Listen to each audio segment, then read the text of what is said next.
A self-proclaimed community hero once tried to tow the county sheriff's truck for being 5 minutes over a 2-hour parking limit. And let me tell you, that woman instantly signed the eviction papers for her own reign of terror. Yes, you heard that right. A literal HOA tyrant named Brenda Sinclair, a woman who wore a measuring tape around her neck like a championship belt, decided to declare war on law enforcement over a spot of asphalt. I witnessed the whole thing, and what happened next was the most satisfying, delicious, karmic smackdown I have ever had the pleasure of watching unfold in our little suburban hell. You see, in the peaceful yet monotonous world of Oakwood Trails Estates, Brenda wasn't just the HOA president. She was a self-appointed deity, the supreme ruler of shrub height and mailbox color. Her story, and mine, really begins at the first HOA meeting after her election, which should have been my first, clear, blaring warning sign. She didn't just walk in. She marched in, clutching a clipboard like Excalibur and announcing her new mandate with a chilling, plastic smile that never quite reached her eyes. "As your new president," she declared, her voice unnaturally loud in the rec room, "I am implementing the 2-hour street parking protocol." 2 hours, folks. That was the magic number. Over 2 hours, whether you were a guest, a service vehicle, or even the mailman, your vehicle was marked for immediate towing. The fine? A cool $600. And then came the part that made the room fall silent. You could hear a pin drop on the industrial carpet. "And yes," she added, leaning into the microphone with theatrical drama, "that includes every vehicle, including police cruisers, fire trucks, or ambulances. Because, members, no one is above the covenant." I swear, she practiced that line in the mirror. My name is Daniel, and at that point, I was just a single dad trying to raise my 8-year-old daughter, Lily, who was coloring quietly next to me. I raised my hand, trying to sound reasonable, offering a simple suggestion. "Brenda, 2 hours is really tough for folks having a dinner party or waiting for, say, a plumber. Could we maybe make it 4? Her eyes narrowed at me, a cold, hard gaze that felt personal, like I'd just insulted her family's entire legacy. "Mr. Peterson," she said, pronouncing my name like a failed science experiment. "Perhaps single parents don't grasp the gravity of maintaining Oakwood standards." Lily squeezed my hand tightly, whispering, "Dad, she's really mean." And just like that, I knew I was marked. I'd earned myself the coveted spot on Brenda's internal watch list. The thing about HOA tyrants is they thrive on control, and to control people, you need documentation. Brenda, kept meticulous, almost insane, notes on everyone. A few days later, my old Army Ranger buddy, Sheriff Marcus Mack Riley, stopped by for coffee. Mack and I had served 2 tours together, and he was checking in on me since my ex-wife left. His official county sheriff's SUV, decked out with the whole 9 yards, was parked right there on the street. We were halfway through a story about Afghanistan when we heard a commotion outside. Through the window, I saw her, Brenda, marching down the street like a general, clipboard in hand, a digital stopwatch dangling from her wrist. She'd been out since 7 a.m., timing every damn car. When she reached Mack's patrol SUV, her face absolutely lit up. Not with joy, but with the chilling, calculating excitement of a hunter spotting prize game. She pulled out her phone, started recording, and I knew what was coming. "This is President Brenda Sinclair." Her voice was clipped and professional, documenting a clear violation of the 2-hour parking protocol. "This official county vehicle has been here for 2 hours and 7 minutes. Violation noted." Mack and I exchanged a look.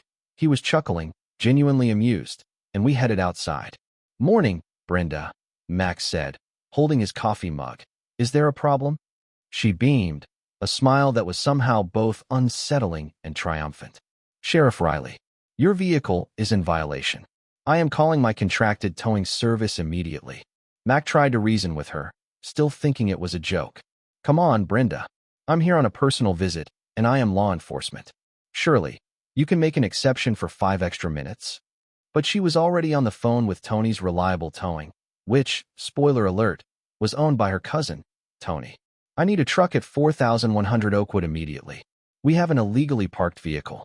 The law is the law, Sheriff. No one is above it." She looked directly at me, that cold smile returning. "Law enforcement should set a better example, Mr. Peterson." Within 15 minutes, a tow truck arrived. Tony, the driver, looked absolutely miserable, recognizing the patrol SUV instantly. "Ma'am, are you sure about this?" "This is a sheriff's vehicle," he pleaded. Brenda puffed out her chest. "Tony, I'm your biggest client. Do your job, or I'll find someone who will." I started recording on my phone, and instead of being deterred, she actually posed for the camera, chin lifted, utterly convinced of her own righteousness. As Tony reluctantly hooked up the massive SUV, Mac walked back out of my house. He stopped dead in his tracks, coffee mug in hand, and watched the whole absurd spectacle in silence. The entire neighborhood had gathered by now, whispering, shaking their heads. Then, Mac carefully, meticulously, set his coffee mug down on my porch railing. He didn't yell. He didn't argue. He just smiled, but it wasn't his friendly, Ranger buddy smile. It was the kind of smile that made me remember he was a Marine before he was a sheriff. Quiet, controlled, deadly. "You know what, Daniel?" he said, his voice barely a murmur. "Brenda Sinclair just declared war on the wrong uniform." And without another word, he walked away. The silence he left behind was louder than any screaming match could have been. Brenda, meanwhile, was riding a high of perceived victory. She posted the video online with the caption, "Nobody is above the law. Police car light prohibited." She thought she'd established her ultimate authority, but what she didn't realize was that Mac wasn't just walking away. He was starting an investigation. While Brenda was busy patrolling yards for grass that was half an inch too tall and coiling garden hoses, Mac was digging through public records and HOA financials. And what he found was spicy. The escalation was swift and felt deeply personal. Mac had to calmly go to the impound lot, pay the $650 fine, and retrieve his vehicle. "People say don't poke a sleeping bear," he told me later that day, that unsettling smile back on his face. But what happens when you poke a sheriff? Let's find out. My neighbor, Harold Vance, a retired corporate lawyer who used to terrorize big firms in New York, knocked on my door that evening. "Daniel, we need to talk. Brenda's breaking state law left and right." He showed me the preliminary findings. Using HOA funds to pay her cousin's towing company at inflated rates? That's embezzlement, a felony in this state. Implementing new rules without a proper vote? That's a clear violation of the State Homeowners Act. Harold's wife, Martha, who was secretly keeping copies of the financial docs, confirmed it. Brenda was funneling 30% of our community budget straight into Tony's pocket, and a huge cut of that flowed right back to her. Then, Brenda crossed a line that truly brought the community together. At an emergency HOA meeting, she announced a new rule. Effective immediately, children are not permitted to play outside after 7 p.m. This is for safety and community peace.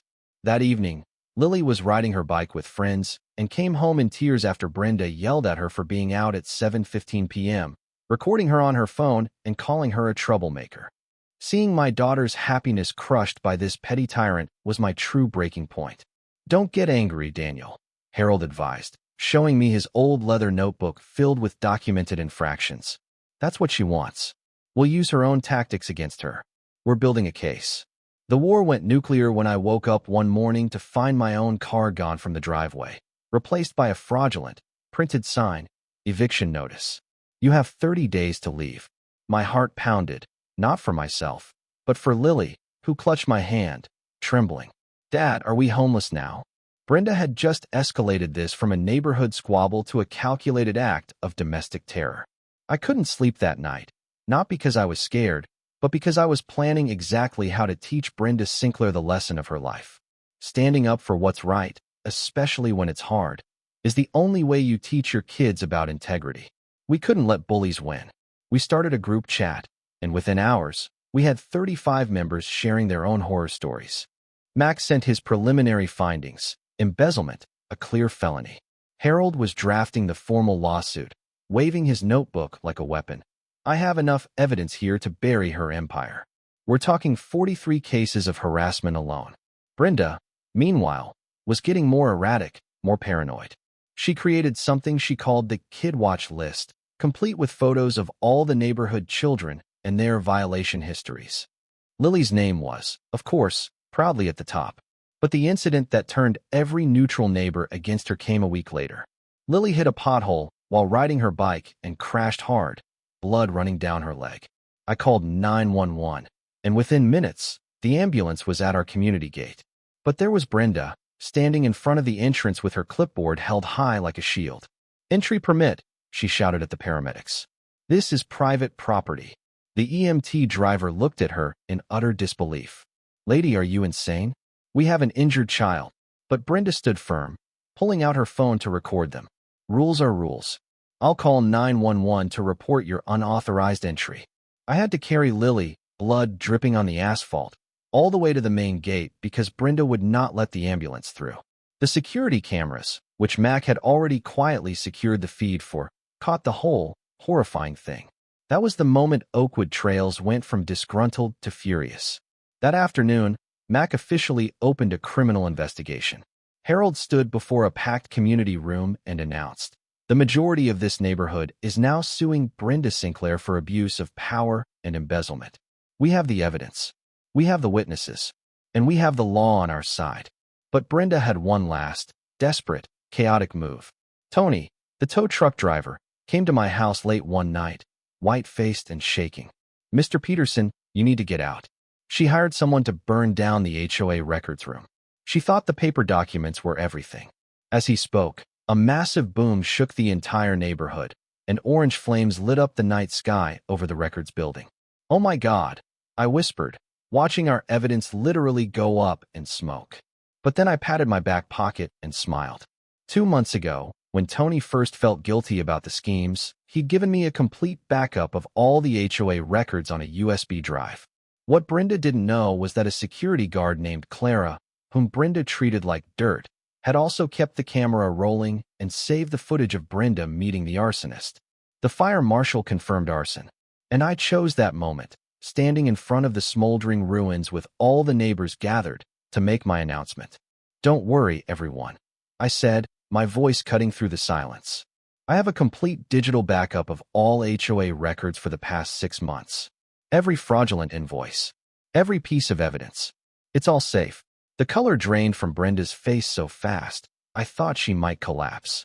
Brenda, cornered and desperate, hired a high-powered legal team from Chicago, the kind of sharks who specialize in making life expensive. They served me with papers, suing me for $2 million. I laughed, but Harold didn't. "These are serious predators, Daniel. They can drag this out for years." That's when Harold, with a wicked grin, pulled out his phone. "Hey, Sammy," he said loudly. "You still taking garbage cases for garbage clients?" The Chicago attorney's face went pale. "Harold Vance. But Brenda said you were retired and moved to Florida." Harold laughed heartily, the sound of pure, legal vengeance. "Still alive and kicking in Oakwood Trails, Sammy. Did your client mention she's under criminal investigation for embezzlement and committed arson 3 days ago?" The legal team exchanged nervous glances and quickly backed toward their Mercedes. But the final nail in the coffin was delivered by her ex-husband, Richard Sinclair, who drove up in a Bentley with his new, young wife. "I heard my ex-wife was up to her old tricks," Richard said calmly. He carried a banker's box full of documents, lawsuits, restraining orders, and eviction notices from 3 different communities.